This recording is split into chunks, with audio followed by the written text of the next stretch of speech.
የሐዋርያት ሥራ ምዕራፍ 7 ሊቀ ካህናቱም ይህ ነገር እንዲህ ነውን? አለው። እርሱም እንዲህ አለ፣ ወንድሞችና አባቶች ሆይ ስሙ። የክብር አምላክ ለአባታችን ለአብርሃም በካራን ሳይቀመጥ ገና በሁለት ወንዝ መካከል ሳለ ታየና ከአገርህና ከዘመዶችህ ወጥተህ ወደማሳይህ ወደ ማንኛውም ምድር ና አለው።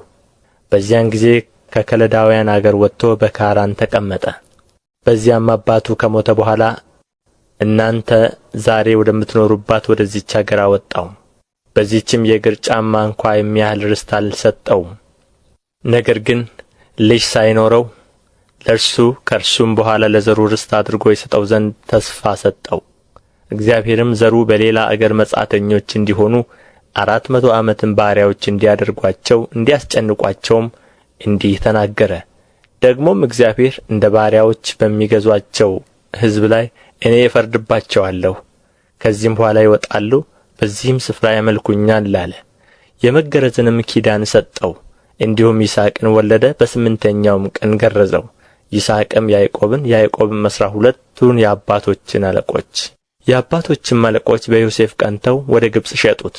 እግዚአብሔርም ከእርሱ ጋር ነበረ፣ ከመከራውም ሁሉ አወጣው። በግብጽ ንጉሥ በፈርዖንም ፊት ሞገስንና ጥበብን ሰጠው። በግብጽና በቤቱ ሁሉ ላይም ቢተወደድ አድርጎ ሾመው።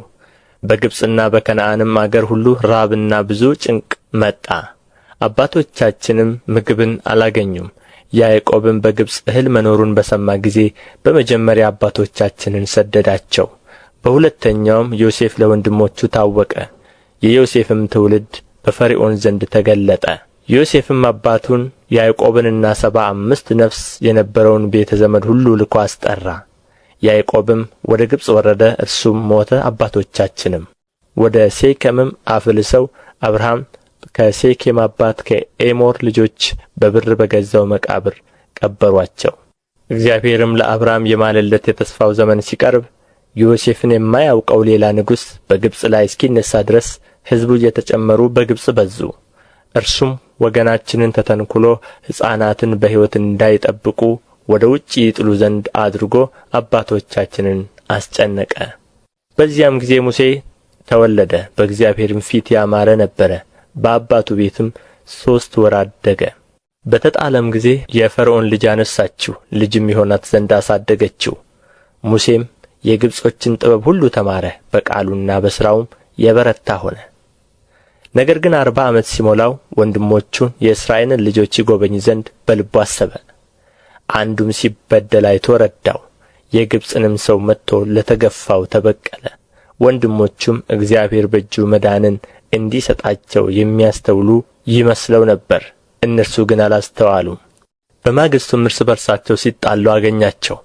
ሊያስታርቃቸውም ወዶ ሰዎች ሆይ እናንተስ ወንድማማች ናችሁ፣ ስለ ምን እርስ በርሳችሁ ትበዳደላላችሁ? አላቸው።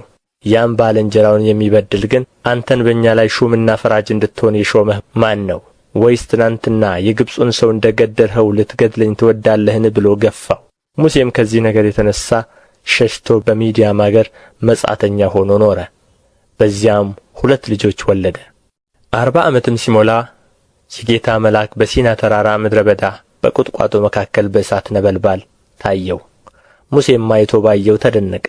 ሊመለከትም ሲቀርብ የጌታ ቃል እኔ የአባቶች አምላክ የአብርሃም አምላክ የይስሐቅም አምላክ የያዕቆብም አምላክ ነኝ ብሎ ወደ እርሱ መጣ። ሙሴም ተንቀጥቅጦ ሊመለከት አልደፈረም።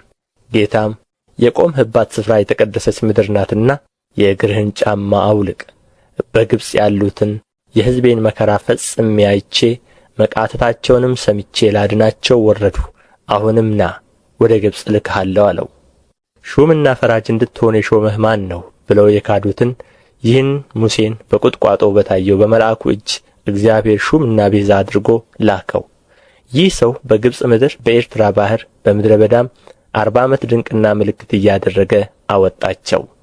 ይህ ሰው ለእስራኤል ልጆች እግዚአብሔር ከወንድሞቻችሁ እንደ እኔ ያለ ነቢይ ያስነሣላችኋል፣ እርሱን ስሙት ያላቸው ሙሴ ነው። ይህ ሰው በሲና ተራራ ከተናገረው መልአክና ከአባቶቻችን ጋር በምድረ በዳ በማኅበሩ ውስጥ የነበረው ነው።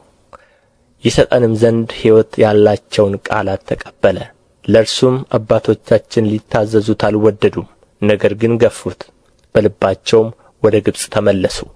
አሮንንም በፊታቸው የሚሄድ አማልክት ሥራልን፣ ይህ ከግብጽ ምድር ያወጣን ሙሴ ምን እንደሆነ አናውቅምና አሉት። በዚያም ወራት ጥጃ አደረጉ፣ ለጣዖቱም መሥዋዕት አቀረቡ፣ በእጃቸውም ሥራ ደስ አላቸው። እግዚአብሔር ግን ዘወር አለ፣ የሰማይንም ጭፍራ ያመልኩ ዘንድ አሳልፎ ሰጣቸው። በነቢያትም መጽሐፍ እናንተ የእስራኤል ቤት 40 ዓመት በምድረ በዳ የታረደውን ከብትና መሥዋዕትን አቀረባችሁልኝን? ትሰግዱላቸውም ዘንድ የሠራችኋቸውን ምስሎች እነርሱንም የሞሎክን ድንኳንና ሬምፉም የሚሉትን የአምላካችሁን ኮከብ አነሣችሁ፣ እኔም ከባቢሎን ወዲያ እሰዳችኋለሁ ተብሎ እንዲህ ተጽፎአል። እንዳየው ምስል አድርጎ ይሠራት ዘንድ ሙሴን ተናግሮ እንዳዘዘው የምስክር ድንኳን ከአባቶቻችን ዘንድ በምድረ በዳ ነበረች። አባቶቻችንም ደግሞ በተራ ተቀብለው እግዚአብሔር በፊታቸው ያወጣቸውን የአሕዛብን አገር በያዙት ጊዜ ከኢያሱ ጋር አገቧት። እስከ ዳዊት ዘመንም ድረስ ኖረች። እርሱም በእግዚአብሔር ፊት ሞገስ አግኝቶ ለያዕቆብ አምላክ ማደሪያን ያገኝ ዘንድ ለመነ። ነገር ግን ሰሎሞን ቤት ሠራለት። ነገር ግን ነቢዩ ሰማይ ዙፋኔ ነው፣ ምድርም የእግሬ መረገጫ ናት፣ ለእኔ ምን ዓይነት ቤት ትሠራላችሁ ይላል ጌታ? ወይስ የማርፍበት ስፍራ ምንድን ነው? ይህንስ ሁሉ እጄ የሠራችው አይደለምን? እንዳለ ልዑል የሰው እጅ በሠራችው አይኖርም። እናንተ አንገተ ደንዳኖች፣ ልባችሁና ጆሮአችሁም ያልተገረዘ እናንተ ሁልጊዜ መንፈስ ቅዱስን ትቃወማላችሁ። አባቶቻችሁ እንደ ተቃወሙት እናንተ ደግሞ። ከነቢያትስ አባቶቻችሁ ያላሳደዱት ማን ነው? የጻድቆንም መምጣት አስቀድመው የተናገሩትን ገደሏቸው። በመላእክት ሥርዓት ሕግን ተቀብላችሁ ያልጠበቃችሁት እናንተም አሁን እርሱን አሳልፋችሁ ሰጣችሁት፣ ገደላችሁትም። ይህንም በሰሙ ጊዜ በልባቸው በጣም ተቈጡ፣ ጥርሳቸውንም አፋጩበት። መንፈስ ቅዱስንም ተሞልቶ ወደ ሰማይ ትኵር ብሎ ሲመለከት የእግዚአብሔር ክብር ኢየሱስንም በእግዚአብሔር ቀኝ ቆሞ አየና፣ እነሆ ሰማያት ተከፍተው የሰው ልጅም በእግዚአብሔር ቀኝ ቆሞ አያለሁ አለ። በታላቅ ድምፅም እየጮኹ ጆሮአቸውን ደፈኑ፣ በአንድ ልብም ሆነው ወደ እርሱ ሮጡ። ከከተማም ወደ ውጭ አውጥተው ወገሩት። ምስክሮችም ልብሳቸውን ሳውል በሚሉት በአንድ ጎበዝ እግር አጠገብ አኖሩ። እስጢፋኖስም ጌታ ኢየሱስ ሆይ ነፍሴን ተቀበል ብሎ ሲጠራ ይወግሩት ነበር። ተንበርክኮም ጌታ ሆይ ይህን ኃጢአት አትቍጠርባቸው ብሎ በታላቅ ድምፅ ጮኸ። ይህንም ብሎ አንቀላፋ። ሳውልም በእርሱ መገደል ተስማምቶ ነበር።